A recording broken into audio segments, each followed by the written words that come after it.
I'll jump on the ramp right here and went around.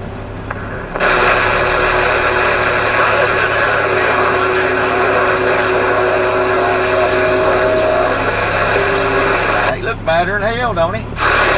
Yes, sir, he told him to get the fuck out of here, is what he told him. What was that deal about there? They didn't want to see his face no more. Oh, he's on over. He's on over. He was whining because I decided not to ease on over sooner.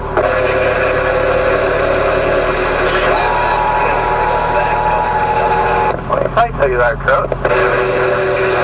I would merge in whenever I could. I said, yes, sir. Appreciate your big old green truck back there.